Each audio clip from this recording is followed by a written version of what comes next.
ഇന്ന് ഞാൻ വന്നിട്ടുള്ളത് ഒരു അടിപൊളി റെസിപ്പി ആയിട്ടാണ്. സോയ ചങ്ക്സ് വെച്ചിട്ടാണ് ചെയ്യുന്നത്.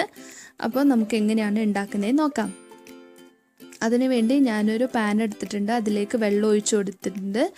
അതിലേക്ക് 1 കപ്പ് സോയ ചങ്ക്സ് ഇട്ട് കൊടുക്കുക. ഞാൻ എടുത്തിട്ടുള്ളത് ചെറിയ സോയ ചങ്ക്സ് ആണ്. അപ്പോൾ നിങ്ങളുടെ കയ്യിൽ വലുതാണെങ്കിൽ 4 പീസാക്കി ഇട്ട് കൊടുക്കുക. ഇനി ഇതിലേക്ക് ഉപ്പും കൂടി ചേർത്ത് കൊടുത്ത് നന്നായിട്ട് തിളപ്പിച്ചെടുക്കണം. ഒരു 2-3 മിനിറ്റ് തിളപ്പിച്ചെടുക്കുക. അപ്പോൾ നന്നായിട്ട് തിളച്ച് വന്നിട്ടുണ്ട്. ഇനി ഈ സോയ ചങ്ക്സിലുള്ള വെള്ളമൊക്കെ നമ്മൾ കളയണം.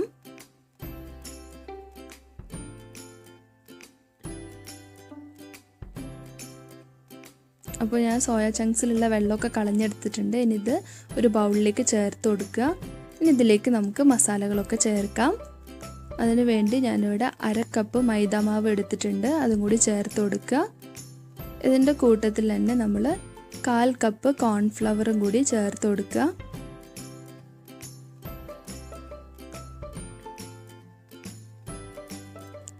ഇനി എരിവിന് ആവശ്യത്തിനുള്ള മുളക് പൊടിയും കൂടി ചേർത്ത് കൊടുക്കുക. അപ്പോൾ ഞാനിവിടെ 1/2 ടീസ്പൂൺ മുളക് പൊടിയാണ് എടുത്തിട്ടുള്ളത്. നല്ല എരിവുള്ള മുളക് പൊടിയാണ്. നിങ്ങൾ കാശ്മീരി മുളകാണ് ഇടുന്നതെങ്കിൽ അതിൽ 1 ടേബിൾ സ്പൂൺ ഇട്ടാൽ മതി. ഇനി ആവശ്യത്തിനുള്ള ഉപ്പും കൂടി ചേർത്ത് കൊടുക്കുക. ആദ്യം തന്നെ ഒരുപാട് ഉപ്പിടരുത്, സോസുകളൊക്കെ ചേർക്കുകയാണ്. ഇനി 1 ടേബിൾ സ്പൂൺ സോയാ സോസ് ചേർത്ത് കൊടുക്കുക. 1 ടേബിൾ സ്പൂൺ ചില്ലി സോസ് ചേർത്ത് കൊടുക്കുക. അപ്പോൾ നിങ്ങളുടെ കയ്യിൽ 2 സോസും ഇല്ലെങ്കിൽ ഈ ഒരു ഭാഗം നിങ്ങൾക്ക് ഒഴിവാക്കാം.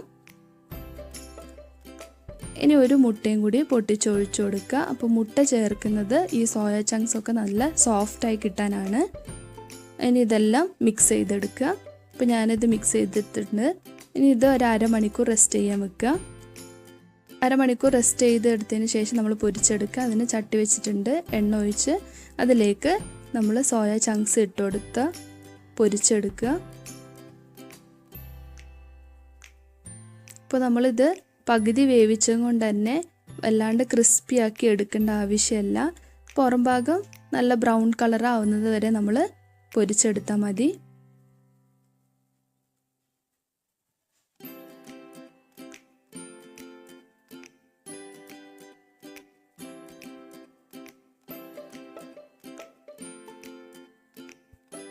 അപ്പോൾ നമ്മളുടെ സോയ ചങ്ക്സ് ഇവിടെ പൊരിച്ചെടുത്തിട്ടുണ്ട്. ഇതുപോലെ എല്ലാം പൊരിച്ചെടുക്കാം.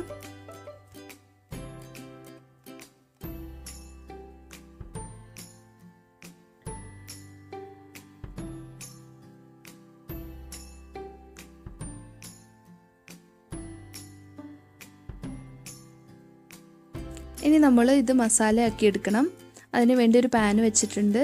അതിലേക്ക് ഓയിൽ ചേർത്ത് കൊടുക്കുക. ഞാനിവിടെ ഗോൾഡ് വിന്നറാണ് ഒഴിച്ചു കൊടുക്കുന്നത്. ഇനി ഇതെല്ലാം നന്നായിട്ട് ചൂടായി വന്നതിന് ശേഷം ഇതിലേക്ക് 1 ടേബിൾ സ്പൂൺ വലിയ ജീരകം ചേർത്ത് കൊടുക്കുക.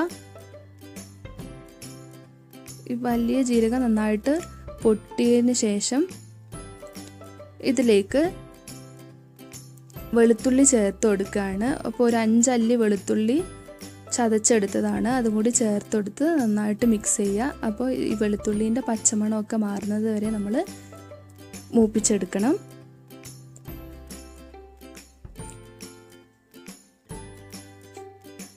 അപ്പോൾ നമ്മളുടെ വെളുത്തുള്ളിയൊക്കെ നന്നായിട്ട് മൂത്ത് വന്നിട്ടുണ്ട്. ഇനി ഇതിലേക്ക് 1 സവാള കൊത്തി അരിഞ്ഞതും കൂടി ചേർത്ത് കൊടുക്കുകയാണ്. എന്നിട്ട് നന്നായിട്ട് മിക്സ് ചെയ്തെടുക്കുക.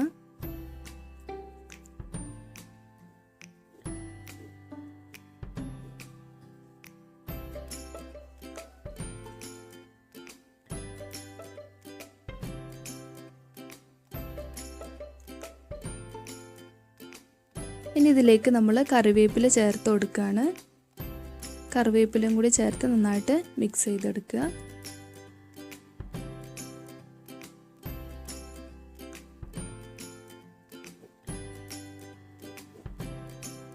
നമ്മളുടെ സവാളയൊക്കെ നന്നായിട്ട് വാടി കിട്ടാൻ വേണ്ടിയിട്ട് കുറച്ച് ഉപ്പും കൂടി ചേർത്ത് കൊടുക്കുക.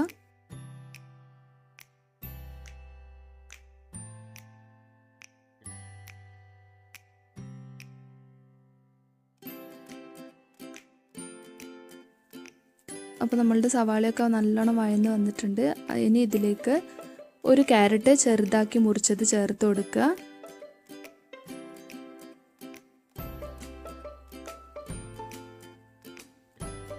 ഇതിൻ്റെ കൂടെ തന്നെ ഒരു ഉരുളക്കിഴങ്ങ് ചെറുതാക്കി മുറിച്ചതും കൂടി ചേർത്ത് കൊടുക്കുക. ഇതെല്ലാം നന്നായിട്ട് കനം കുറച്ച് അരിഞ്ഞതാണ്. ഇനി ഇതെല്ലാം കൂടി നന്നായിട്ട് മിക്സ് ചെയ്ത് മൂടി വെച്ച് വേവിച്ചെടുക്കുക.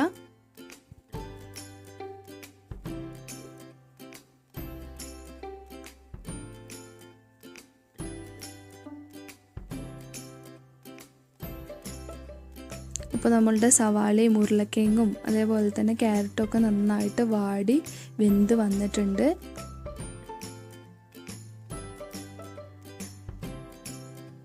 ഇനി ഇതിലേക്ക് പച്ചമുളക്, 2 എരിവുള്ള പച്ചമുളകാണ് ഞാൻ എടുത്തിട്ടുള്ളത്. അതും കൂടി ഇതിലേക്ക് ചേർത്ത് കൊടുത്ത് മിക്സ് ചെയ്തെടുക്കുക. അപ്പോൾ നിങ്ങൾക്ക് എരിവില്ലാത്ത പച്ചമുളകാണെങ്കിൽ 3 പച്ചമുളക് ഇടാം.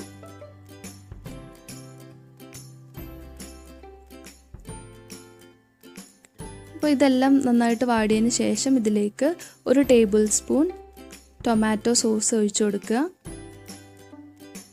അതേപോലെ തന്നെ 1 ടേബിൾ സ്പൂൺ സോയാ സോസും ചേർത്ത് കൊടുക്കുക. 1 ടേബിൾ സ്പൂൺ ചില്ലി സോസും കൂടി ചേർത്ത് കൊടുക്കുക.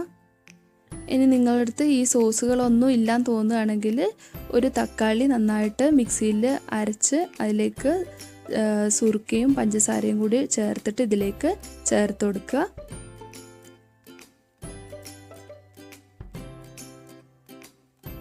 നമ്മളുടെ സോസുകളൊക്കെ ചേർത്ത് നന്നായിട്ട് മിക്സ് ചെയ്ത് എല്ലാം ആയി വന്നിട്ടുണ്ട്. ഇനി ഇതിലേക്ക് നമ്മൾ നല്ല തിളച്ച വെള്ളം ഒഴിച്ചു കൊടുക്കുക.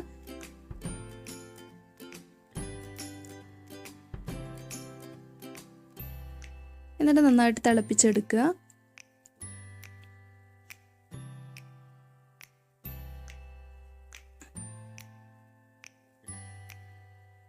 അപ്പോൾ നമ്മളുടെ സോസൊക്കെ ചേർത്ത് നന്നായിട്ട് തിളച്ച് വന്നിട്ടുണ്ട്. ഇനി ഇതിലേക്ക് നമ്മൾ നേരത്തെ പൊരിച്ച് വെച്ച സോയ ചങ്ക്സ് ചേർത്ത് കൊടുക്കുകയാണ്.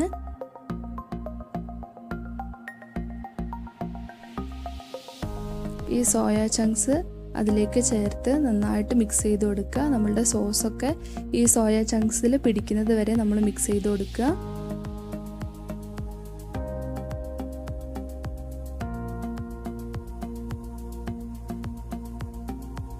അപ്പോൾ നമ്മളുടെ സോയ ചങ്ക്സ് ഇവിടെ നന്നായിട്ട് മിക്സ് ചെയ്തെടുത്തിട്ടുണ്ട്. ഇനി ഇതിലേക്ക് ഒരു ക്യാപ്സിക്കം ചേർത്ത് കൊടുക്കുക. ക്യാപ്സിക്കം ഞാനിവിടെ ക്യൂബായിട്ട് കട്ട് ചെയ്തതാണ്. അത് അതിലേക്ക് ചേർത്ത് കൊടുത്ത് നന്നായിട്ട് മിക്സ് ചെയ്യുക. ഇനി ഇത് ഒരു 5 മിനിറ്റ് ചെറിയ തീയിലിട്ടിട്ട് അടച്ച് വേവിക്കുക. അപ്പോൾ ജസ്റ്റ് നമ്മളുടെ ക്യാപ്സിക്കം ഒന്ന് വാടി കിട്ടാനാണ്. അപ്പോൾ നമ്മളുടെ ക്യാപ്സിക്കം ഒക്കെ നന്നായിട്ട് വാടി കിട്ടിയിട്ടുണ്ട്. ഇനി ഇതിലേക്ക് നമ്മൾ മല്ലിച്ചപ്പ് ചേർത്ത് കൊടുക്കുകയാണ്. മല്ലിച്ചപ്പും കൂടി ചേർത്ത് നന്നായിട്ട് മിക്സ് ചെയ്തെടുക്കുക. അപ്പോൾ നമ്മളുടെ സോയ ചങ്ക്സ് ഇവിടെ റെഡി ആയിട്ടുണ്ട്. അപ്പോൾ നിങ്ങളെല്ലാവരും ഇത് ട്രൈ ചെയ്ത് നോക്കുക. നല്ല ടേസ്റ്റാണ് കഴിക്കാൻ, നല്ല ജ്യൂസി ആയിട്ടുണ്ടാവും. അപ്പോൾ നിങ്ങളെല്ലാവരും ഇത് ട്രൈ ചെയ്ത് ഇഷ്ടമായെങ്കിൽ ഫീഡ്ബാക്ക് അറിയിക്കാൻ മറക്കരുത്. ലൈക്ക് ചെയ്യാനും ഷെയർ ചെയ്യാനും സബ്സ്ക്രൈബ് ചെയ്യാനും മറക്കരുത്. Thanks for watching.